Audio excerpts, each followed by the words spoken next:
Hey fellow Vault Dwellers, it's Angry Turtle.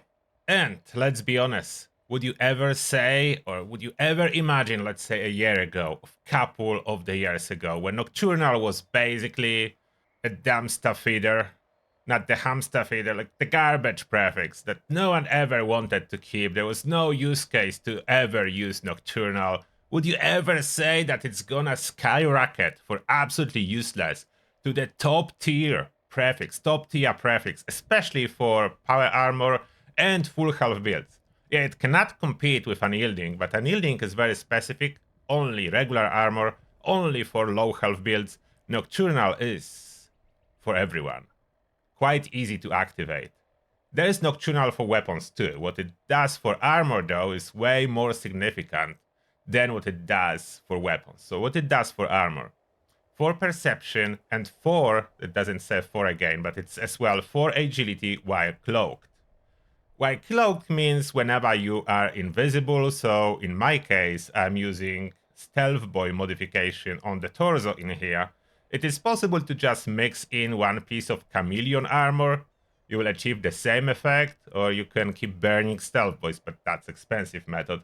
One piece of chameleon is probably the cheapest and the most accessible. A Stealth Boy, unfortunately, slowly but still drains your action points, but very slowly. So it's not a very big deal. For the weapons, I do have one.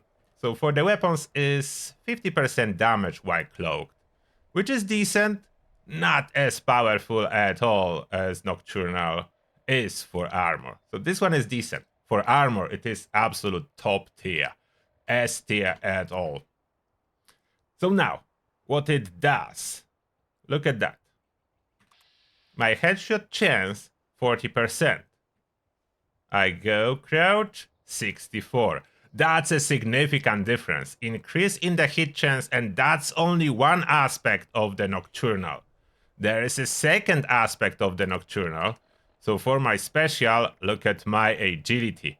Yes, my armor, I did this armor, if you want to see all the pieces, fully for VATS stealth power armor approach. You can do it now with Nocturnal, absolutely. VATS stealth power armor is possible. So I have agility on the second star, Nocturnal as a prefix, and on star number 4 I have limit breaking. All pieces exactly the same. So I only need 15 luck to achieve critical every other shot. Limit breaking may be tough to come by.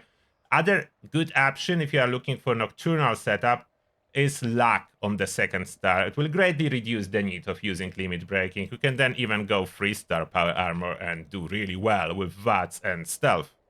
Agility has 2 purposes to be in here. Okay, first, when I stand up, amount of action points I have, 459. Now if I crouch, it jumps to 659. That's what agility does. When I'm cloaked, I'm getting bonus 200 action points. It can be boosted further if I use my normal food, what I apply almost always. So cooked soft shell combined with squirrel on a stick, that's supposed to be 8 agility, but I didn't pop my herbivore serum, so it actually works. And now my total action points 800 thanks to Nocturnal. That's a lot of action points. And refresh speed, if I stand up, it's like split second I'm full again on my action points. My video about action point refresh rate, if you are looking for inspiration how to improve yours, is still up to date, so you can check it out. I will try to link it on the screen, and I will show you this power armor in practice. As well, if you are not aware about mechanics of Fallout 76, your total agility affects your stealth. So more agility you have, the better your stealth is. As you can see, I do have 60 now, which is very good. 43 perception. Perception affects your VATS accuracy and how far you can spot enemies on the radar. So that's, as well, some description is in here, so you have some idea, even if you just read that and never use it, never try and test it. I did try and test it, all of that, and I will give you a showcase how well this armor is working. The one thing to be aware about power armor and stealth, when you're wearing power armor, it doesn't list it in here, but there is penalty to stealth. All stealth-related perks do not work, so there is no point in equipping them. And there is increased noise when you are moving, so that's additional downside. When you are stationary and your stealth boy torso will kick in, you are not moving and you have super high agility, your stealth is absolutely perfect. Absolutely fine. The effect of the stealth boy now shows on the effects tab, so you can exactly see what it does. It's equivalent of 5 pieces of chameleon armor. One piece of chameleon armor would give you stealth field plus 20. This one is plus 50 and again plus 50. I have no idea why it's separated under 2 plus 50 instead of just saying plus 100. That's something I cannot answer. The drain of action points is 1 a second, so with my AP pool of 800, I can stay cloaked for quite a bit before I will notice that my action points are actually draining. And that explanation out of the way, let's go with some combat. And this super mutant is waiting, so I do have a weapon ready for it. Yeah, that's one shot. We need to charge the first. Initial critical meter takes longer, but after we have our first critical, it will be going much faster. So now, critical charge. That will be a critical shot. Good damage. 2,800. The behemoth is down. Of course, this weapon is not the most powerful. Now, look how fast my AP is going back up. And that's before the T. If I apply the T, so company T on, you will see in combat what now gonna be happening. And you may wonder why I'm using this sniper rifle. The main reason for that is incredibly high AP cost. So this way I can show you how well I'm doing with this huge AP pool. So that's how it goes. I'm sneaking around, taking down those enemies. The accuracy is not as perfect, but we'll switch a weapon in a second. Now, if I need to regenerate my AP, if I start moving, cloak drops, and yeah, AP is back up. No problem taking them all out. If I would use a real sniper, for example, Western Spirit, is better at this moment.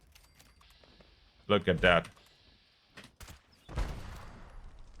I get them all down. I was hoping for some Scotchbeast fight, but she's not even paying attention to me. Okay, let's go for something that hits hard, but is unfortunately loud. So that's not perfect for sneaking around. Let me change the view so I can aim. Is she in range? Yes. So that will force her to go down. And now I'm detected, as they were very close when I used a loud weapon. But this is okay. It's power armor, so it's not a big problem that I'm detected. Oh, please, VADS, don't do it. Now I'm trying to show something. So that's annoying bug when you hit the target, but damage do not register at all. But here we go. Damage decided to register. Back in caution. Now with this black powder rifle, so that's a loud weapon. That's the best showcase how stealthy power armor can be. Different visuals, right? It is indeed incredibly difficult to stay hidden when running very loud weapon like black powder is. But with this power armor, it is possible. Look at that. Still in caution because how invisible I am. If one of the enemies would be standing like directly next to me, they will detect me. But when they're farther away, they struggle to detect me. And then I can do that. Eliminate all the targets without being detected with perfect accuracy. I'm still on my yesterday loadout for the black powder rifle. If you watch the video, that's the same loadout I'm running. I'm just using power armor now. And now I am detected and in danger. But this is okay. If I stay, if I move away a little, escape artist is not working, so I would need to break the line of sight of enemies. And here I am, in caution again. It does require breaking line of sight. Unlike escape artist, when to activate and use escape artist, you need to be in line of sight of enemies for escape artist to work. So that's opposite what we do in power armor. And I'm hidden. Perfectly hidden. Running around with black powder. And how will that go inside the West Tech, you may ask? I will answer. And by the way, I really like the color scheme of Blackbird paint for power armor. It looks so awesome, isn't it? So in the West Egg against super mutants with Nocturnal. So we are sneaking around, using very loud weapon for a better showcase. Therefore they do have a chance to detect us. Some kind of a chance. Let's see how well they can do. If I wait until I'm invisible, my chances of remaining undetected are greatly increased. And look what's going on. Oh, no. VATS didn't trigger, but I'm still undetected. Now I'm detected. Now I'm in danger, but if I eliminate whoever detected me, I will be able to go back in cushion again. So I eliminate those two guys, and I should be back in cushion. There it is, hidden again. So I can sneak in West Tech with black powder weapon and black bear paint power armor. Look at that. Still in cushion. Eliminating targets at West Tech. Still in cushion. Sneaking in power armor. This super mutant was trying to sniff me out, but it was unsuccessful attempt. So yes, power armor, VATS, and sneaking is possible, and I'm not running out of action points. Even if I switch to something very AP, like way more AP intensive, let's say, yeah, automatic enclave plasma. Again, loud weapon. Automatic enclave plasma is a loud weapon. It's using way more AP. I can still eliminate them faster than they can detect me. So I can still do that. And as soon as I move, I have my action points back and my AP pool of 800. That's gonna do the trick. That's gonna do the trick. Crazy high AP pool. I can sneak around. Crazy high action points thanks to this agility. Crazy good stealth with a power armor, even when I'm using a loud weapon. Yes, I'll be detected from time to time. It's not a big deal, especially that power armor is, by definition, a tanky armor. So if they detect me, they're not gonna really do much to me. It's still super tanky. So I have no problem staying in combat if detected or not. If not detected, I have even more damage. So that's Nocturnal for you. For armor at least, and especially for power armor, it is S tier power armor. Absolute beast. All pieces I have with this legendary effect. I did craft it recently. I'm testing it and I'm really happy about it. And yes, it is a power armor that drops from the vault rate because of the fusion core duration being extended. For VATS power armor, very important. If you watch my video about how fusion core is being consumed in VATS, you know that with this power armor, you can basically cut it down to 0. So you can run power armor without draining your core if you do a little bit of exercise to set up your build for that. And that being said, this is everything I have to say about this topic. Thank you a lot for watching, and see you all in the next one.